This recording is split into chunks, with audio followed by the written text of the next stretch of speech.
Hello everyone. तो आज का टॉपिक है मेटाबॉलिज्म। तो मेटाबॉलिज्म देखो क्या होते हैं। ये कुछ नहीं होता, ये हमारे बॉडी में होने वाले रिएक्शंस होते हैं। हमारे ही नहीं, जितने भी लिविंग थिंग्स है ना, जितने भी लिविंग ऑर्गेनिजम्स हैं, उन सारे बॉडी के अंदर क्या होता है, कुछ रिएक्शंस चलते हैं और कुछ प्रोडक्ट जो है बाय प्रोडक्ट होते हैं, मिलते हैं, बनते हैं। उन तमाम रिएक्शंस को मिला के हम क्या कहते हैं, मेटाबॉलिज्म रिएक्शंस। ठीक है। अब देखो बताती हूँ मैं। मतलब दो ही चीज़ें हो सकती है। पहला क्या कि एक कोई बड़ा चीज़ है जिससे ये टूट के दो छोटा चीज़ बन जाए, या फिर दूसरा ऐसा रिएक्शन हो सकता है कि दो छोटे चीज़ों से मिलके एक बड़ा चीज़ बन जाए। यही तो पॉसिबिलिटीज़ है, राइट। अब देखो, ये वाला जो सिचुएशन है कि कोई एक बड़ा सा पदार्थ है जो रिएक्ट करके छोटे छोटे पदार्थों में एक मतलब नए छोटे छोटे पदार्थों में जो है कन्वर्ट हो जाए, इसे हम कहते हैं कैटाबोलिज्म। कैटाबोलिज्म, ओके, बोलते हैं ना कैटाबॉलिक रिएक्शन, राइट। अब देखो, अगर दो छोटी चीज़ें हैं और उससे कोई बड़ा चीज़ बन रहा है, तो इस वाले रिएक्शन को हम क्या कहते हैं, एनाबोलिज्म।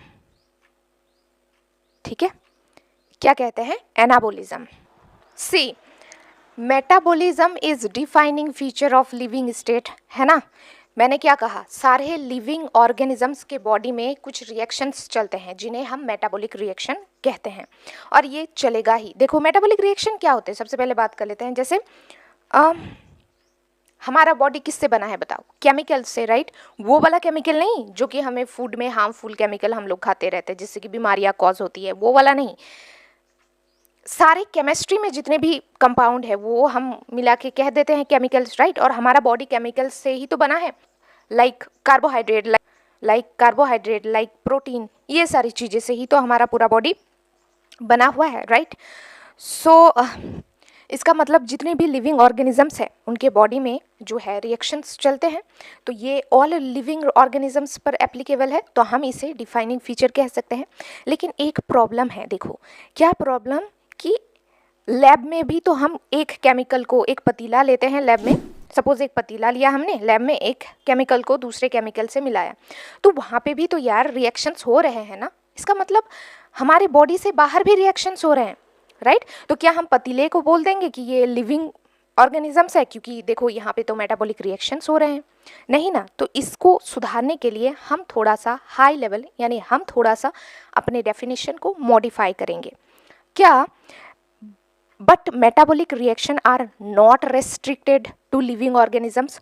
मतलब सिर्फ ये रेस्ट्रिक्शन नहीं है कि मेटाबॉलिक रिएक्शन सिर्फ लिविंग ऑर्गेनिजम्स में ही हो, ये लैब में भी तो हो सकता है, राइट।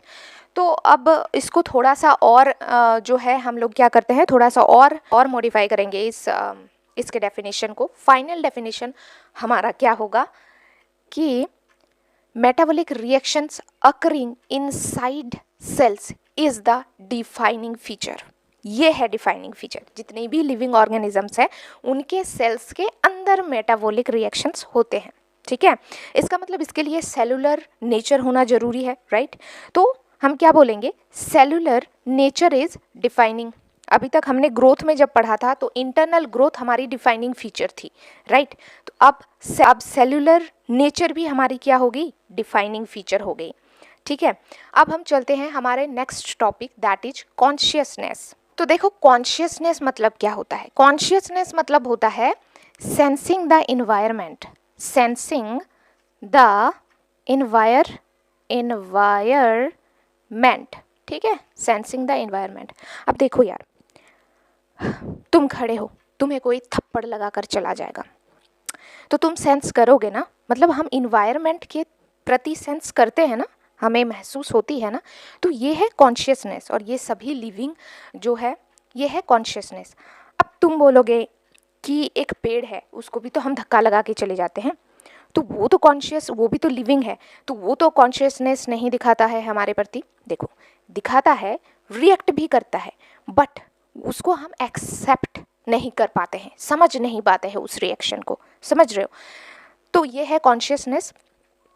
और एक चीज़ कि जो सेल्फ कॉन्शियसनेस होती है, सेल्फ कॉन्शियसनेस कॉन्शियसनेस होती है ये सिर्फ ह्यूमन बीइंग्स में ही देखा जाता है, ठीक है। सेल्फ कॉन्शियसनेस मतलब ये नहीं कि ओहो मैं तो आज देखो मुझे सारे लोग मुझे देख रहे हैं, मैं कितनी अट्रैक्टिव दिख रही हूँ ये नहीं है सेल्फ कॉन्शियसनेस। सेल्फ कॉन्शियसनेस मतलब हम अपने बॉडी को देख सकते हैं, राइट, ध्यान भी रख सकते हैं कि क्या चेंजेस हो रहे हैं हम में, एक चीज़ का क्या इफेक्ट पड़ रहा है, तो ये है सेल्फ कॉन्शियसनेस। समझ में आया?